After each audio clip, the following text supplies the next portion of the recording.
Good morning, student. We have started the schedule number 3, force and motion. In that we have started the part force. Force is nothing but push or pull. Then we have gone through the what is the exact quantity of the force, that is vector quantity.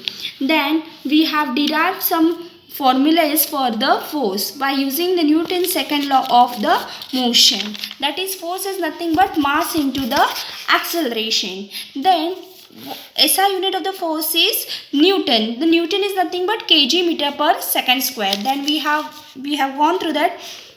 What is the CGS unit of Newton? CGS unit of force is dyne. Dyne is nothing but a gram centimeter per second square. Then we have proved that 1 Newton is nothing but 10 raised to 5 dyne in the last videos. That is, 1 Newton is nothing but 10 raised to 5 dyne gram centimeter per second square. Dyne is nothing but gram centimeter per second square. In the last video, I have taught you about the types of force. There are mainly the two types of the force at contact and force at a distance. What is the force at contact? If I want to move this pen, then I have to apply some force. I have to use my hand. That is a real contact. Here the contact is necessary. While force at a distance, the contact is not necessary. Now see, this is the pen. Then this is, now if I will drop this pen from some height, it will come down. Which force is acting on it? It's a gravitational force. Here we are not using the real contact. In that force at a distance, we have gone, there are the three main types it comes. That is gravitational force, magnetic force and electrostatic force. Then we have learned the 5 effects of the force. That is, we can set a stationary object into the motion. Now see, this object is stationary. Stationary means what? It is at a rest position. If I want to move this, when I will apply the force, it will move. So we can set a stationary object into the motion. Now see, this is a ball. When it is moving, I have to stop this ball. Then I have to use my force.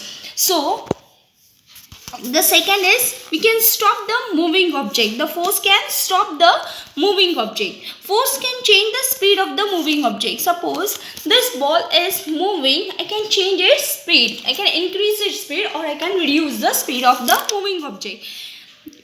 Force can change the direction of the moving body. Means what? When batsman hits the ball, then it can change the direction of an object. Then it changes the dimension. Dimension means what? It can change the shape of an object. With this we have formed a new definition for the force. Force is a physical quantity. Physical quantity means what? Means which can be measured, that changes the or tends to change the state or the rest or the motion of the body or change the dimension of a body. Now what happens when multiple forces are acting on a body? Now see, this is a spring. Okay, when I will apply the force, equal force between this, then what will happen? What will happen? See, now this is a ball. If I am applying the force, whether it is moving anywhere, no, I am applying the force from this side, left side, as well as I am applying the force on the right side. It will not move at all. It will not move at all. Means it is a balance force. That force is called as a balance force. Then see, now when I will apply the force from the one side, whether it will move? Yes, it is. So that force is called as an unbalanced force.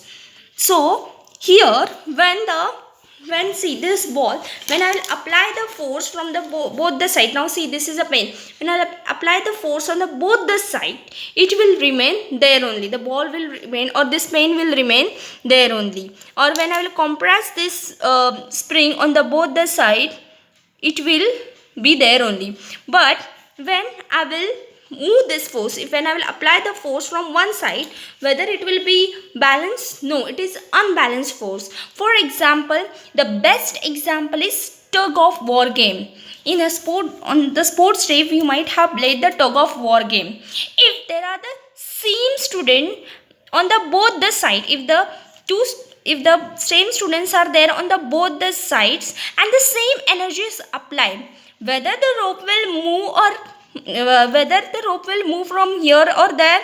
No, it will remain there only because there is a balance force.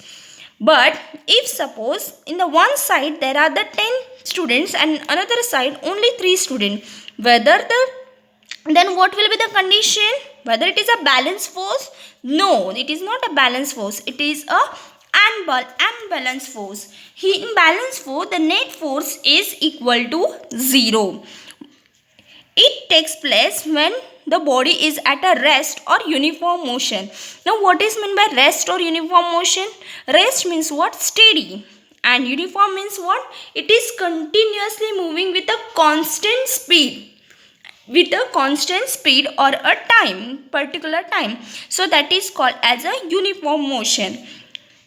And then unbalanced force, here net force is not equal to 0. Here net force is not equal to 0. What happens when suppose, now see this is a ball. Okay, if I will move this ball, if the balance is applied from the one side only, then it will move to the particular distance. Am I right? So here it is an unbalanced force. It takes place when the body is at a non-uniform motion. Okay. Unbalanced force needed to start the motion of a body. Now see, this is a ball.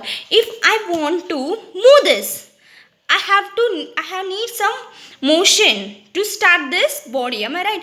And if I will apply from the both side, whether the ball will move? No, it will not move. When I will apply from the one side, the ball will definitely move from one and it will start the motion of the ball. Then now see, when ball moves, will the ball continue the motion forever? Now see, when I will apply this, it will start to continue forever.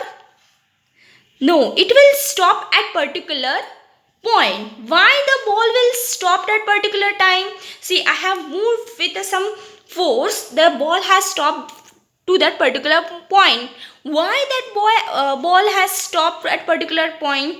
Because of the friction of this floor. Because of the friction of this floor. The floor has opposes the ball. The floor has applied some force on the ball, so it made the ball to stop. If the body is frictionless, now suppose this floor is smooth and totally it is a frictionless, then whether the ball will stop? No, the ball will never stop.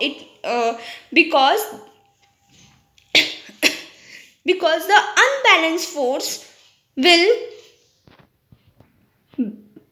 because there is no unbalanced force to stop the ball, so ball will not stop at all.